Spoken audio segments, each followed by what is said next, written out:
Bismillahirrahmanirrahim.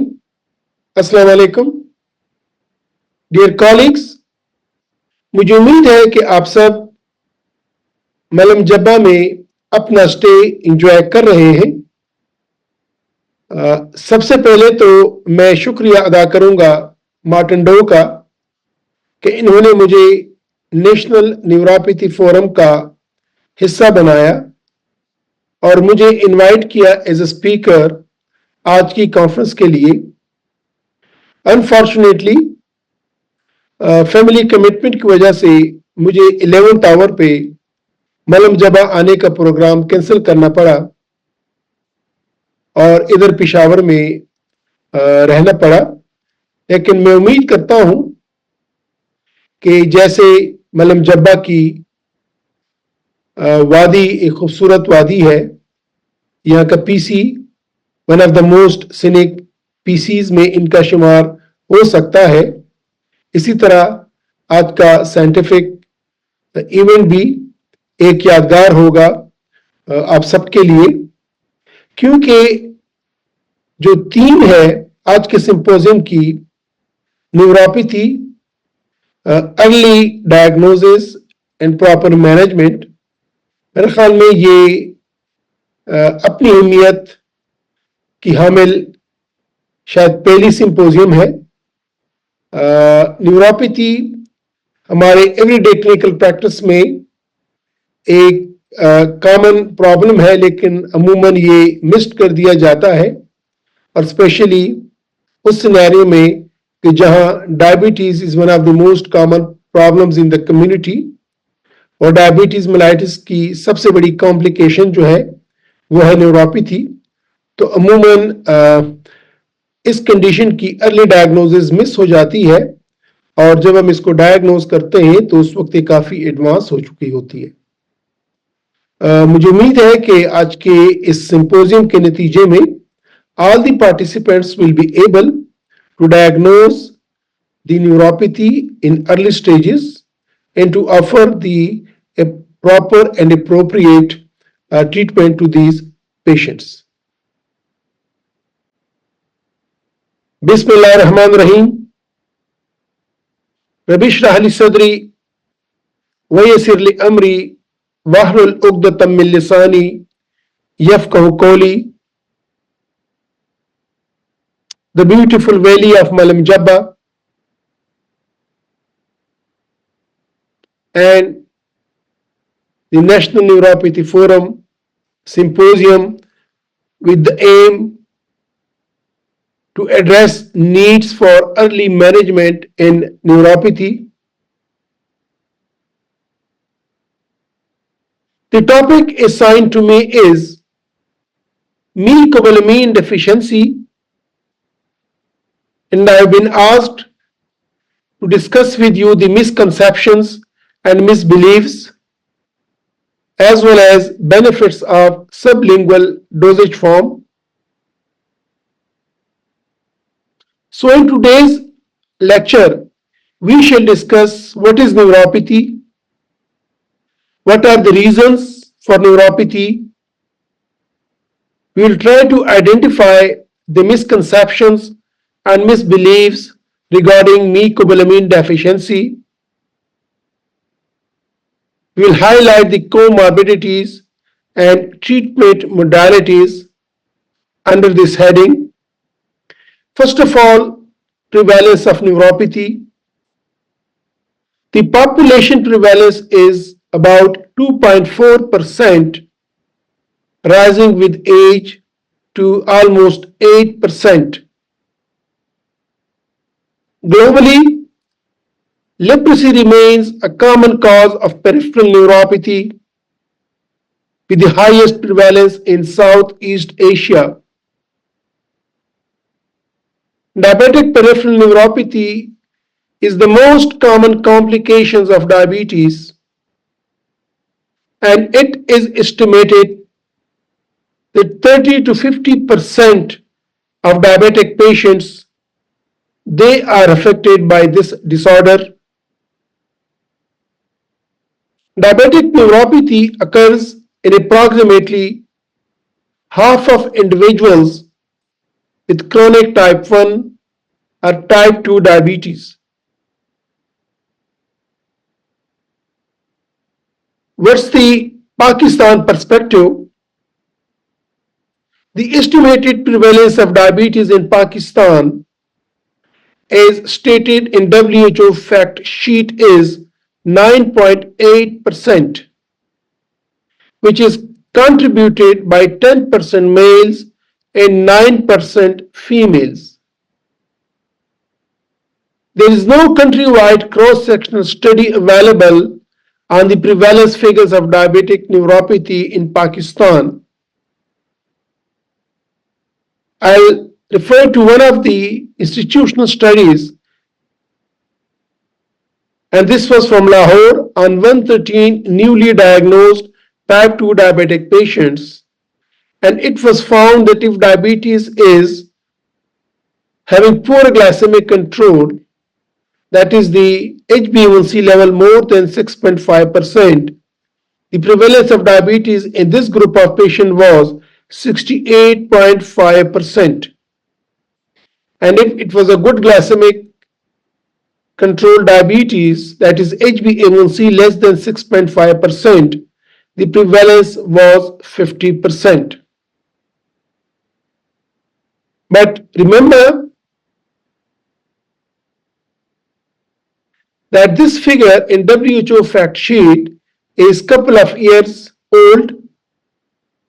What is the recent data published last year? Pakistan is ranking number 1 in percent of adults living with type 2 diabetes, and it is 30.8%. So in Pakistan, in general population, 30.8% people they are having diabetes. It is irrespective of whether they are diagnosed or undiagnosed. And we all know that the major chunk of this diabetic population, it is undiagnosed. So let's see how we translate this into figures. We know total population of Pakistan is around 25 crore, and with the rate of 30.8% being diabetics, it means out of 25 crore people, 7.7 crore they are diabetic. And as I said, that if we take 60% as the prevalence of diabetic neuropathy, then it becomes around 5 crore. So today, 5 crore Pakistanis, they are suffering from diabetic neuropathy. And this is a big figure, a very alarming figure. And the figure is going to increase in coming years. So let's correlate the neuropathy and other comorbidities. We all know the risk factors and other comorbidities associated with peripheral neuropathy. They are if there's prior exposure to neurotoxic agents, diabetes is the highest risk factors, vitamin deficiencies, B12, folate, B1 and B6, paraproteinemias, thyroid dysfunction, pre-existing hereditary neuropathy, decreased creatinine clearance, the end-stage kidney disease, and human immune deficiency virus, HIV. So the neuropathy is not confined only to diabetes. The peripheral neuropathy may be having non-diabetic causes as well, non-diabetic etiology as well.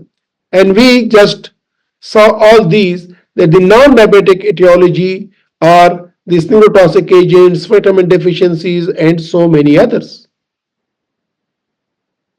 Few words about the diabetic neuropathy, as this is the most common one in Pakistan as well as globally. So, diabetes is among the most common non-communicable diseases not only in the world, it's also considered as the main underlying cause of blindness, renal failure, lower extremity amputation, and even death.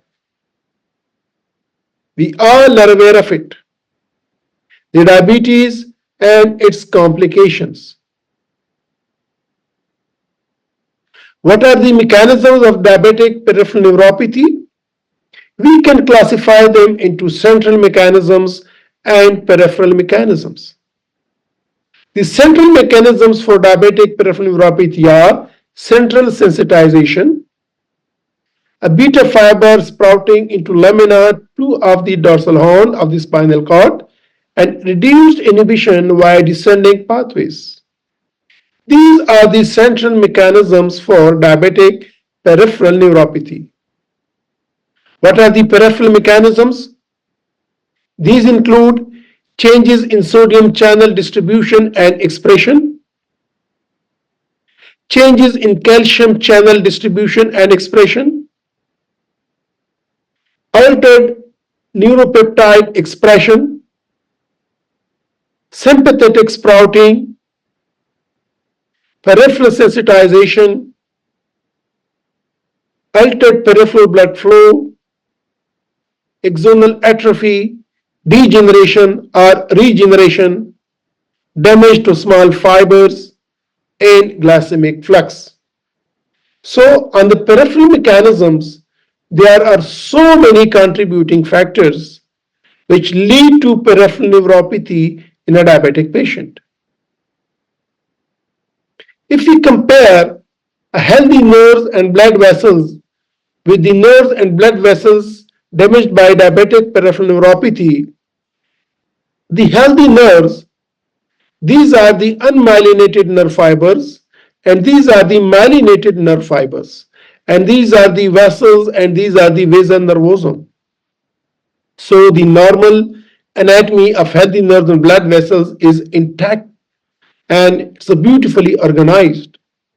If we see, compare this with the damaged uh, nerves and blood vessels in diabetic peripheral neuropathy, it affects the unmyelinated nerve fibers as well as there is damage to the myelinated nerve fibers. So both unmyelinated and myelinated nerve fibers, they gets damaged.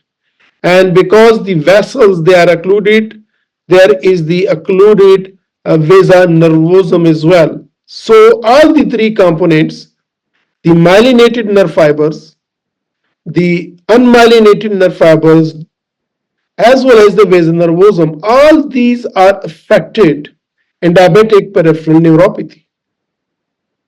What about vitamin B12 deficiency? The frequently reported misconceptions and misbeliefs regarding vitamin B12 deficiencies are that mostly it is considered that you don't have vitamin B12 deficiency because जब patient हमारे पास आता है या patient doctor के पास जाता है, ये mostly जब हम इंटरप्रेट करते हैं तो फिर हम क्या बोलते हैं कि you don't have vitamin B12 deficiency क्योंकि यू हैव नो एनीमिया. आपको एनीमिया नहीं है, इसका मतलब है कि आपको B12 डेफिशिएंसी नहीं है. You have no macrocytic anaemia. जी आपको एनीमिया तो है लेकिन ये मैक्रोसिटिक नहीं है. Or your serum vitamin B12 level is within the reference range of 140 to 450 picomole per liter.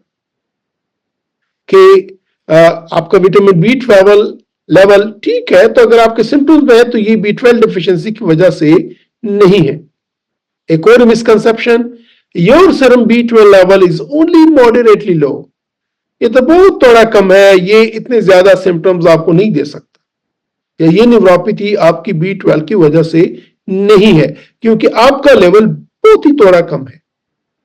Your serum vitamin B12 level may be low, but your plasma level of methylmalonic acid is completely normal. ये एक और misconception है, या doctors हम समझते हैं कि जी B12 deficiency नहीं है या उसकी वजह से ये न्यूरोपैथी नहीं है, क्योंकि मिथाइल मेलोनिक एसिड ये तो नॉर्मल है। एक और misconception, vitamin B12 deficiency only occurs in elderly people, कि ये यंग में या चिल्ड्रन में तो ये होती ही नहीं है। एक और मिसकंसेप्शन है, vitamin B12 deficiency never occurs in children treatment, कि जी पीडियाट्रिक पॉपुलेशन में तो ये है ही नहीं। एक और मिसकंसेप्शन है।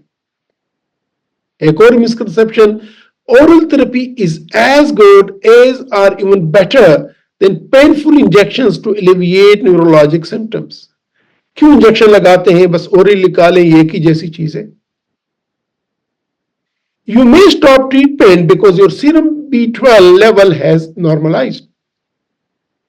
न्यूरोपैथी का पेशेंट है, B12 लेवल कम थे, B12 सप्लीमेंट्स दिए गए, आपका B12 लेवल नॉर्मल हो गया, अब इसको स्टॉप कर दें। एक और मिसकंसेप्शन है, you must stop treatment because your serum vitamin B12 level is elevated.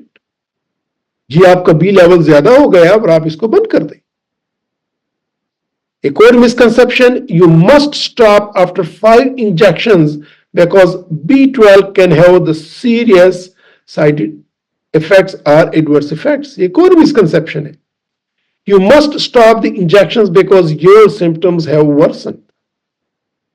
तो एक और मिसकंसेप्शन आ जाती है, you must measure your serum B12 level after 3 injections to see whether the treatment is successful or not। So जब हम B12 deficiency की बात करते हैं तो अमूमन ये मुख्तलिफ किस्म के मिसकंसेप्शंस या मिसबिलीव्स ये हम देखते हैं, या ये प्रैक्टिस होते हैं, या ये समझे जाते हैं, या ये थॉट्स हैं जो प्रिवेल करती हैं। तो हमें थोड़ा सा केयरफुल रहना होगा कि B12 डेफिशिएंसी में आया हम कोई मिसबिलीव्स तो हमारा नहीं है, या हम मिसकंसेप्ट तो नहीं कर रहे हैं, हमारे कंसेप्शन में कोई इशू तो नहीं है, या हमारे क्लिनिकल प्रैक्टिस में हमारी मिसकंसेप्शंस तो नहीं है, ये हमें केयरफुल रहना पड़ेगा। Vitamin B12 deficiency is associated neuropathy। Just a few words, vitamin B12 deficiency can present with neurologic manifestations including subacute combined degeneration of the spinal cord, we know this, peripheral neuropathy, optic neuropathy, ataxia, cognitive disturbances and mood changes in addition to megaloblastic anemia। तो ये भी जहन से निकाल दें कि सिर्फ B12 deficiency होगी तो वो मेगलोब्लास्टिक एनीमिया ही आएगा, नहीं, और भी बहुत सारे प्रेजेंटेशंस इसकी हो सकती हैं, जिस तरह के मैंने कहा, subacute combined degeneration of the spinal cord, peripheral neuropathy, optic neuropathy, ataxia, cognitive disturbances and at times mood changes. तो ये हमें याद रखना होगा। I won't go into the detail of it, लेकिन विटामिन B12 लेवल्स इंपॉर्टेंट है myelin basic proteins की लिए, और जो मुख्तलिफ किस्म के माइलिन शीट्स पे इशू होता है या नर्व फाइबर्स को जो डीजेनरेशन होती है, मुख्तलिफ तरीकों की से इसका रोल है। अगर इसकी डेफिशिएंसी होगी तो तमाम कंपोनेंट्स अफेक्टेड हो जाएंगे। यहां पे मैं आप लोग साथ एक स्टडी शेयर करना चाहूंगा। This is by Hasan Mumtaz, and it was they wanted to see the association of B12 deficiency with long-term PPIs use. Why they conducted this study? Because proton pump inhibitors are widely used among majority of the world's population as acid suppressing medications. We know that, and proton pump inhibitors have been reported to cause intestinal damage and adverse gut microbial changes affecting several mechanisms including malabsorption. तो ये एक background के तौर पे उन्होंने M किया study में to gain a deeper understanding. They conducted a cohort analysis to assess the prevalence and association of B12 deficiency in patients on long-term use of PPIs. तो उन्होंने मुख्तलिफ मेथडोलॉजी अप्लाई की. And what they found or concluded from this study that according to their findings, long-term use of PPIs is linked to an increased risk of vitamin B12 insufficiency, especially in men falling under the age of 18 and 40. तो even वो group जो 18 से 40 साल का था और mail patients, उनमें ये उन्होंने देखा कि long term use of PPIs is linked to increased risk of B12. तो ये इस स्टडी की फाइंडिंग्स थी. इसी तरह की एक और स्टडी जो कि इंटरनेशनल स्टडी है, and again vitamin B12 deficiency associated with consumption of PPIs. और इन्होंने भी देखा कि जो लॉन्ग टर्म पेशेंट यूज कर रहे थे long term PPIs, what they concluded that using PPIs for more than 3 years is related to decreased serum levels of B12, the age, gender, type of PPI, and dosage used are not independent factors related to these decreases. So we all know that PPIs is one of the mostly prescribed drugs in our society, in our clinical practice, at every level. सबसे ज्यादा NSAIDs हैं और NSAIDs के साथ फिर PPIs भी लेने होते हैं, एंटीबायोटिक्स आर अदर. लेकिन नॉन इन्फेक्शस डिजीजेस में या नॉन एंटीबायोटिक्स ड्रग्स में भी नो के एनएसएड्स और उसके लिए फिर PPIs, these are the most commonly prescribed drugs in our community. और अगर ये लॉन्ग टर्म जिस तरह के मैंने 2 स्टडीज आप लोगों के साथ शेयर की, they lead to B12 deficiency. What are the symptoms of B12 deficiencies? These can be neuropsychiatric symptoms, cutaneous symptoms, gastrointestinal symptoms, and hematologic symptoms, either directly because of B12 deficiency or because of the causes. Etiology will leads to B12 deficiency. But what we found on the neuropsychiatric side, peripheral neuropathy, weakness, and gait abnormalities. So peripheral neuropathy, weakness, and gait abnormalities are neuropsychiatric heading. On the cutaneous side, hyperpigmentation and vitiligo.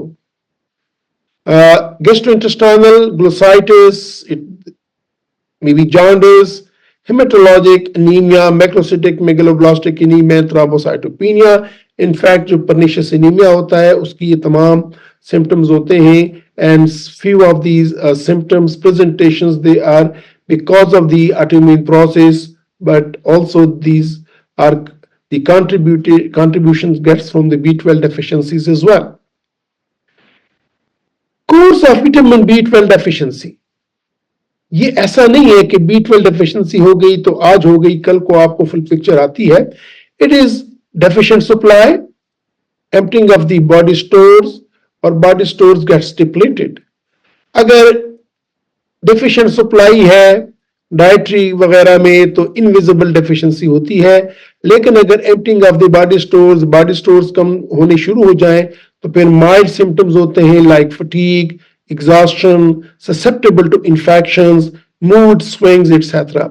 लेकिन अगर body stores deplete हो जाएं, so we get severe symptoms, and these are depression, dementia, numbness of the limbs, tingling, anemia, nerve pain, palsies, and coordination disorders. So depending upon the level of deficiency, the symptoms may be no symptoms at all even, or the mild symptoms or severe symptoms.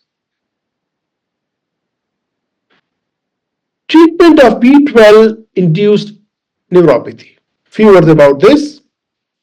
If vitamin B12 deficiency coexists with folate deficiency, Vitamin B12 should be replaced first to prevent subacute combined degeneration of the spinal cord. We all know this, और ये सालों से day one से हम ये practice कर रहे होते हैं कि अगर B12 डिफिशिएंसी या फोलेट डिफिशिएंसी हो तो विटामिन B12 हम पहले रिप्लेनिश करते हैं, इसके बाद फिर हम फोलिक एसिड देते हैं. Guidelines from the British Society for Haematology recommend injections 3 times per week for 2 weeks in patient without neurological deficits.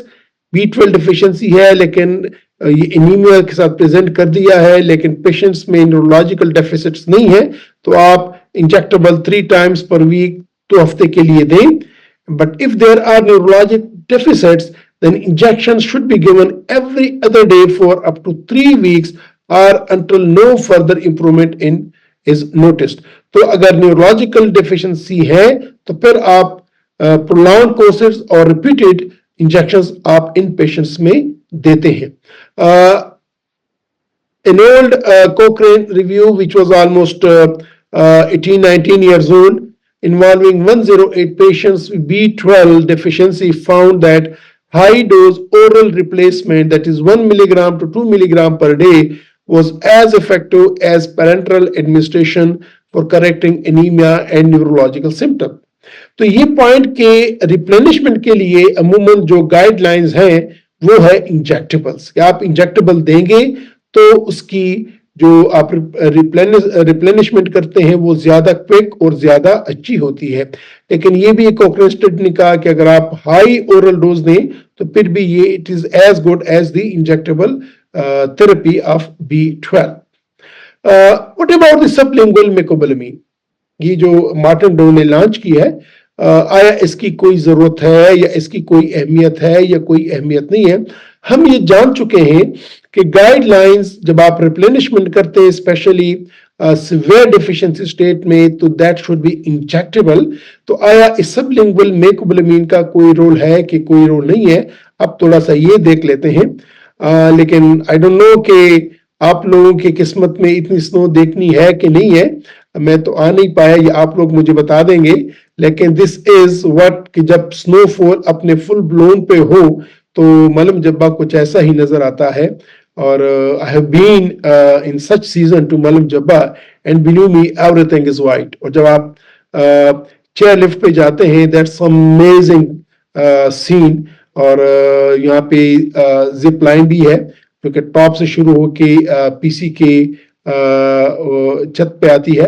तो this is really amazing and I must say कि जब ये साइंटिफिक एक्टिविटी खत्म हो जाए, you must go and you must enjoy दी मलम जब्बा valley और enjoy करें, एंजॉय योर टाइम. और जब आप यहाँ से जाएं तो you carry good memories from this area.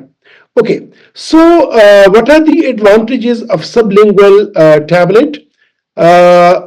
One is the medication absorbs quickly, the more bioavailability, and bypass digestive system, so they aren't metabolized through your liver.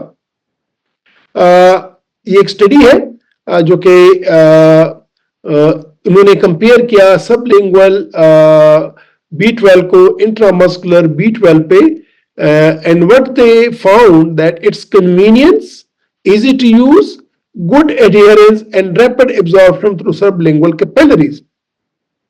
ये sublingual है, ये इंट्रामस्कुलर है.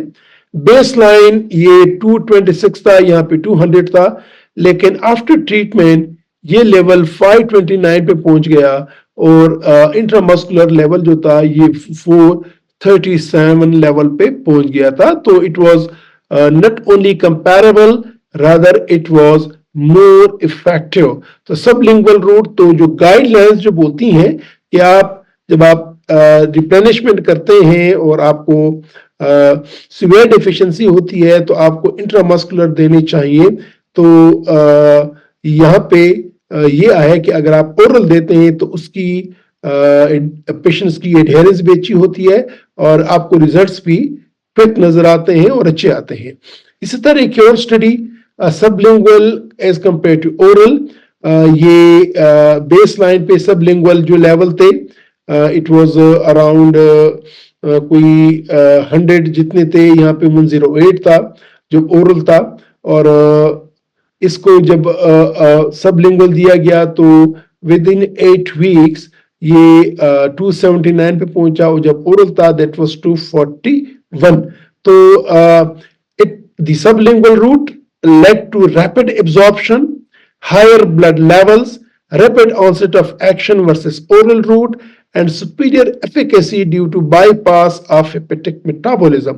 तो जो हमने पहले कहा कि अगर हम इसको इंट्रामस्कुलर के साथ कंपेयर करें तो सबलिंगुअल रूट ये लेवल भी हाई हासिल करता है और मोर कन्वीनियंटली, और जब हम सबलिंगुअल को ओरल के साथ कंपेयर करें तो फिर भी सबलिंगुअल रूट को एज होती है, एंड दैट्स द रीजन कि sublingual route of this B12 it has got advantages.